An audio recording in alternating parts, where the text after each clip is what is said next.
वक्फ संशोधन बिल को लेकर सरकार को बड़ी कामयाबी मिली है। लोकसभा में पेश वक्फ संशोधन बिल पास हो चुका है। 12 घंटे से भी ज्यादा वक्त तक चली मैराथन बैठक के बाद वोटिंग में वक्फ संशोधन के पक्ष में सरकार का पलड़ा विपक्ष पर भारी रहा। लोकसभा में बिल पास होने के बाद अब इसे आज राज्यसभा में पेश किया जाएगा। लोकसभा में सरकार की ओर से अल्पसंख्यक कल्याण मामलों के मंत्री किरण रिजिजू ने बिल को पेश किया। बिल पर बहस के दौरान बीजेपी और साथी दलों के सांसदों ने कहा कि यह बिल गरीब और पसमानदा मुसलमानों के साथ हो रहे अन्याय को खत्म करेगा, जबकि विपक्ष ने कहा कि सरकार मुसलमानों के साथ अन्याय कर रही है।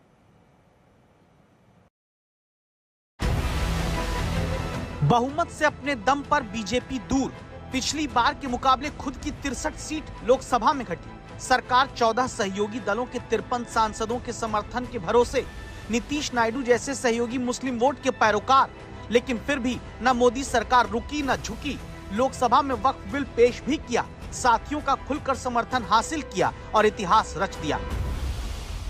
एक सदस्य ने कह दिया माइनॉरिटी इस कानून को स्वीकार नहीं करेगी। क्या धमकाना चाहते हो भाई? संसद का कानून है, सबको स्वीकार करना पड़ेगा।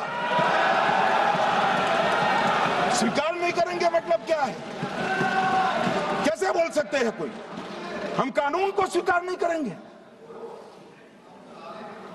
एक कानून भारत सरकार का है, हर एक पर बंधन करता होगा और इसको स्वीकार करना पड़ेगा।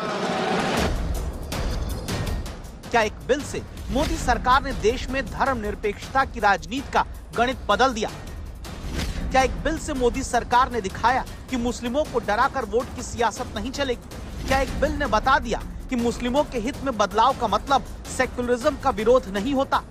क्या सरकार ने दिखा दिया कि सीटें घटने से संसद में आक्रामक फैसले लेने की गति नहीं घट जाती? क्या वक्फ बिल पर मुहर के साथ अब देश में सियासत की नई सेक्युलरिज्म वाली परिभाषा देखी जाएगी? इससे देश की सेकुलर इमेज को बहुत धक्का लगेगा। भाई ये पैसा जो है देश के गरीब मुसलमान का है, एक गन्ना सोटों की चोरी के लिए नहीं। मैं पूछना चाहता हूं कि आपके लोकसभा में कितने एमपीज अल्पसंख्यक हैं? पहले उसका विवरण दीजिए और फिर हमें बताइए कि आपके दिल में कितना संवेदना है। माइनॉरिटी को डराकर अपनी वोट बैंक खड़ी करने के लिए किया जा रहा है। सेकुलरिज्म की आपकी परिभाषा है समाज को वोट के लिए बांटो, भावना की राजनीति करो और वोट लेके देश पर राज करो और राज करो। यह आपका सेकुलरिज्म का परिभाषा है। धर्मनिरपेक्षता का चश्मा लंबे वक्त से बीजेपी और बीजेपी सरकार के फैसलों के खिलाफ पहनकर विपक्ष खुद को सेकुलरिज्म का सियासी चैंपियन दिखाता रहा। लेकिन लोकसभा में वक्फ बिल पर बीजेपी ने वो बैटिंग की जिससे राजनीति के मैदान में फिलहाल ये साफ हो जाता है कि सेकुलरिज्म की वो परिभाषा नहीं चलेगी जो विपक्ष चाहता है। मुस्लिमों से जुड़े हर फैसले को मुस्लिम विरोध के कटघरे में खड़ा करने की राजनीति भी अब चलना कठिन है। मुस्लिमों को खतरा बताकर वोट की सियासी हांडी हर बार नहीं चढ़ने वाली। मुस्लिमों से जुड़े मुद्दे पर प्रदर्शन के बहाने फैसले बदलवाने की मंशा भी कामयाब नहीं होगी। नीतीश नायडू के समर्थन के दम पर चलती सरकार को कमजोर समझना विपक्ष की बड़ी भूल है। विपक्ष को ये बात भी समझनी होगी कि भले इस बार सीट उनकी सदन में बढ़ी है, लेकिन नरेंद्र मोदी के हाथ से फैसलों की ताकत ढीली नहीं पड़ी है। 2014 से मान्यवर जातिवाद, तुष्टीकरण और परिवारवाद को एक साथ नरेंद्र मोदी ने समाप्त कर विकास की राजनीति इस देश में प्रस्तावित। ये हमारा स्पष्ट सिद्धांत है भारतीय जनता पार्टी की, मोदी सरकार का, कि वोट बैंक के लिए हम कोई कानून नहीं लाए।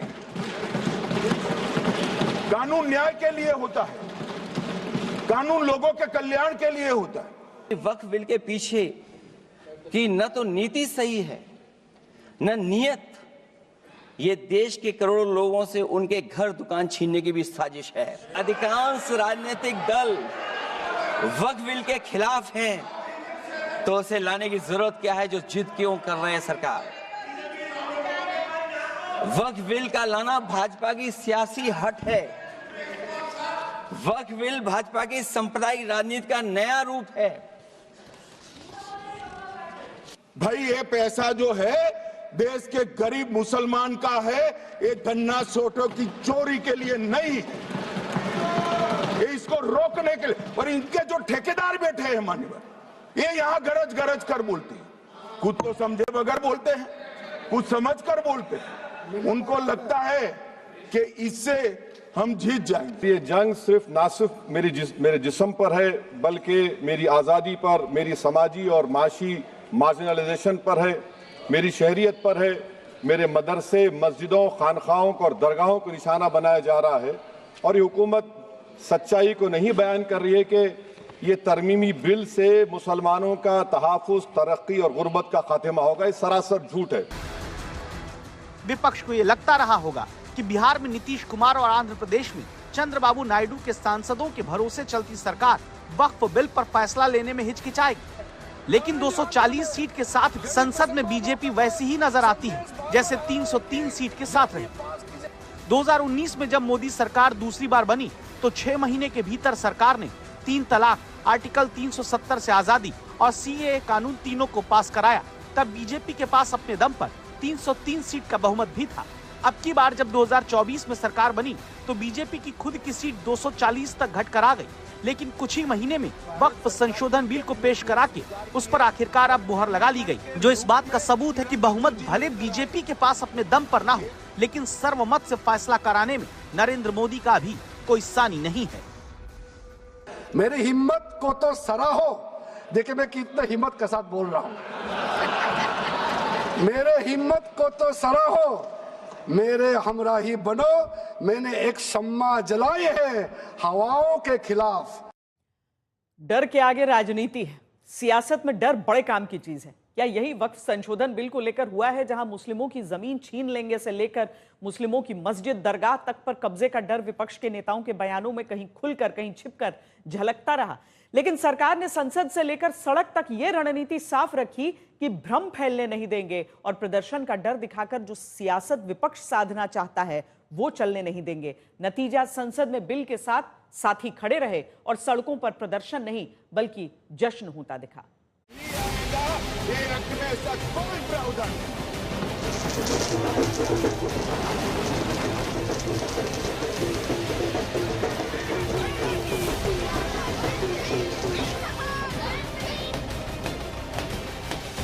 संसद से लेकर देश के कई शहरों तक जश्न तभी से दिखने लगा जब वक्त का वक्त बदलने वाला बिल पास भी नहीं हुआ था। का रेलवे का कारोबार चलता है, इतनी भूमि वक्फ के पास है। जी पूरा सपोर्ट में, पूरा गांव सपोर्ट में है। हम मोदी जी के फुल सपोर्ट में हैं। बहुत अच्छा काम करा है उन्होंने। उससे 3 तलाक से तो हम बहुत खुशी हुए। हाँ, बस इसके लिए तो उम्मीद है सपोर्ट में है। ये अच्छा ही हो रहा है, जो कुछ भी हो रहा है हमारे लिए और आगे के लिए भी और अच्छा ही होगा। लोकसभा में वक्फ बिल पर चर्चा के दौरान ही एक तरफ सड़कों पर आतिशबाजी से लेकर एक दूसरे को लोग मिठाई खिलाते हुए दिखने लगे, तो दूसरी तरफ उत्तर प्रदेश के कई शहरों में पुलिस हाई अलर्ट पर नजर आई।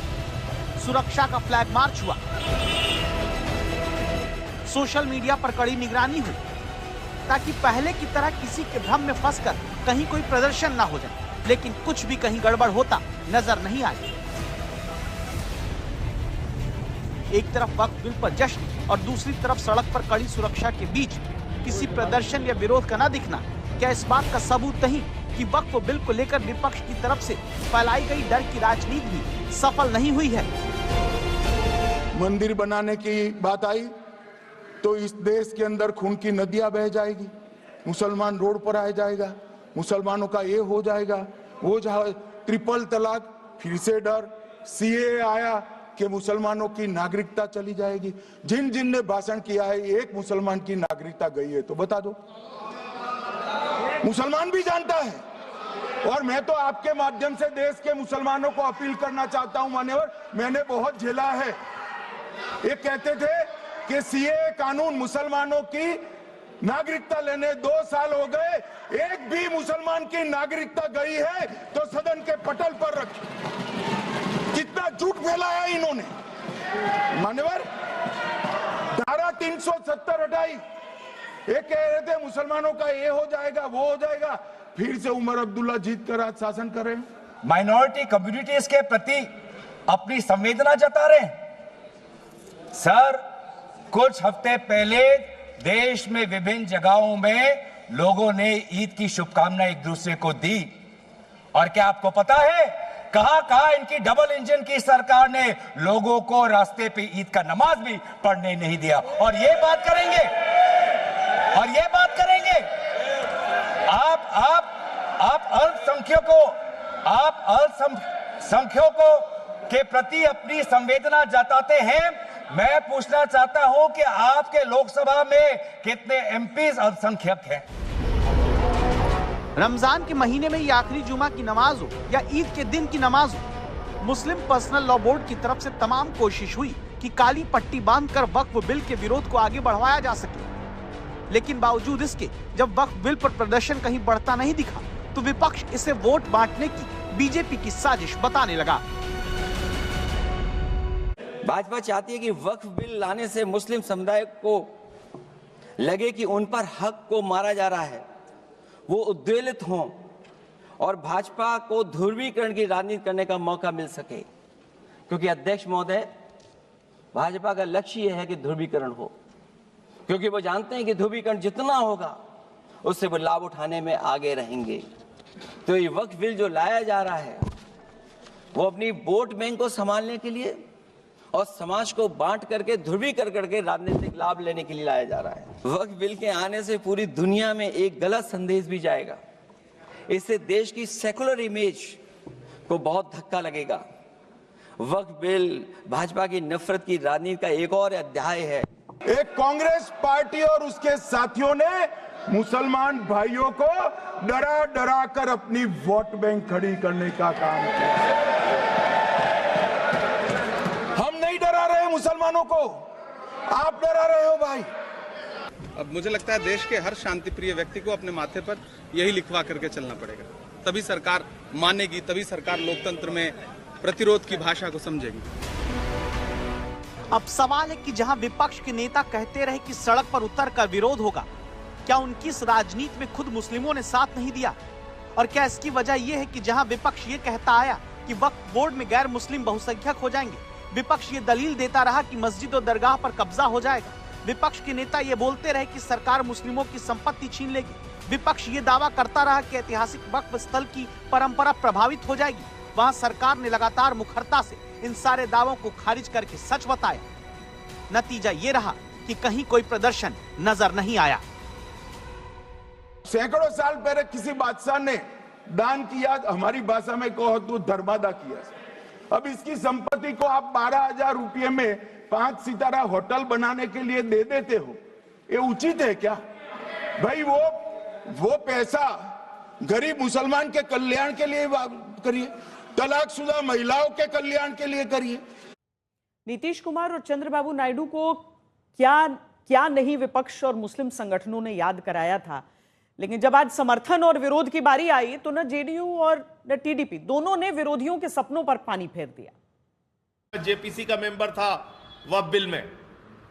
मैं आपके सामने कहना चाहता हूं, अगर बीजेपी वक्फ बिल लाएगी तो मोदी जी की सरकार गिर जाएगी।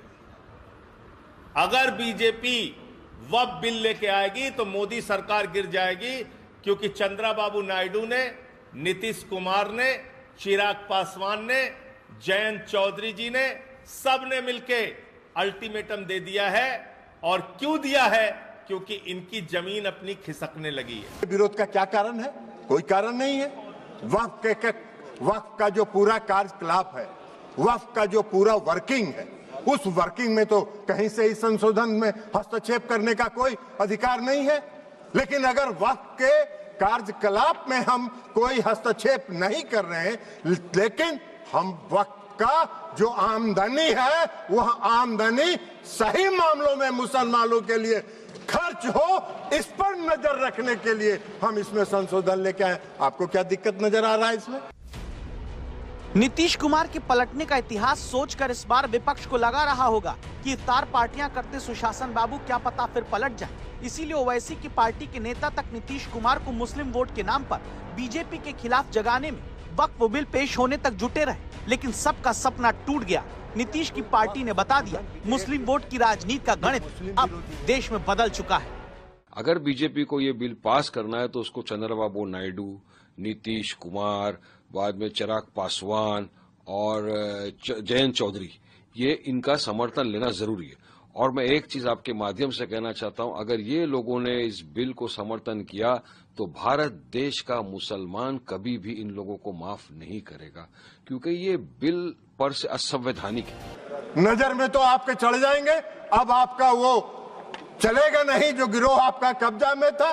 मुसलमानों के हक में काम होगा, बेहतर प्रबंधन होगा, धन के दुरुपयोग को रोका जा सकेगा और सिर्फ उसके कार्यकलाप पर निगरानी रखने का तंत्र विकसित किया जा रहा है। इसमें आपको कोई विरोध का आधार नहीं है। और ये नैरेटिव अगर आप बना रहे हैं पूरे देश में तो अपने लाभ के लिए, अपने राजनीतिक लाभ के लिए, अपने वोट के लिए आप इसका इस्तेमाल कर रहे हैं। पूरे विपक्ष को लगता रहा कि मुस्लिम वोट का डर जताकर वो नीतीश कुमार और चंद्रबाबू नायडू पर दबाव बना लेंगे। इसी आस में तो ध्यान दीजिए, all India Muslim personal law board अगर देश में 3 जगह प्रदर्शन करता है तो वो 3 जगह दिखी दिल्ली, बिहार की राजधानी पटना और आंध्र प्रदेश का विजयवाड़ा। यानी इसी से आप समझें कि नीतीश और चंद्रबाबू नायडू को बिल के विरोध में लाने के लिए विपक्षी दलों से लेकर मुस्लिम पर्सनल लॉ बोर्ड तक ने कितने डोरे डाले, कितना दबाव बनाया। यहाँ तक कि मुस्लिम पर्सनल लॉ बोर्ड के प्रदर्शन में नीतीश नायडू का नाम लिखकर ही पोस्टर तक लगाए गए ताकि बिल का ये विरोध कर दे। लेकिन सरकार ने ऐसा गणित बिल पर सेट किया कि विपक्ष की चली नहीं, बल्कि नीतीश की पार्टी ही बीजेपी के लिए इस बिल पर खुलकर सदन में खेलती दिखी। नायडू जी हो, चाहे नीतीश जी हो, चाहे चिराग जी हो, चाहे जयंत जी हो, इनको सबको लगने लगा है कि हमारा तो मामला गड़बड़ हो जाएगा। इसलिए ये वक्फ बिल अगर मोदी सरकार लेके आई तो मोदी की सरकार गिर जाएगी, उनसे ये सारे लोग समर्थन वापस लेंगे। जो गरीब तबके के मुसलमान हैं, जो मुसलमान में भी सबसे निम्न वर्ग के मुसलमान हैं, उनको भी आज न्याय देने का काम हो रहा है। तो आपको चिल्पों बम मचा रहे हैं, आप हल्ला कर रहे हैं, आप नैरेटिव सेट कर रहे हैं, जैसे लगता है कि इस देश में कोई तूफान आने वाला है। अरे तूफान नहीं आने वाला है। इस देश के पसमानदा समाज के मुसलमान कल नरेंद्र मोदी के साथ खड़े होंगे कि इनके शासनकाल में हमको न्याय मिला। आप कहां नजर आइएगा, नैरेटिव सेट करते रहिए। नतीजा ये रहा कि अखिलेश यादव कहने को मजबूर दिखे कि अब बिल पर साथ देने वाले अंदर से बीजेपी के विरोध में ही हैं। अभी तो आपने साथी संभाल लिए हैं। ये कहना चाहता हूं कि वक्फ बिल भाजपा के लिए वाटरलू साबित होगा, क्योंकि ऊपर से तो हाँ हाँ कह रहे हैं, लेकिन अंदर ही अंदर बहुत सारे साथी सहमत नहीं है।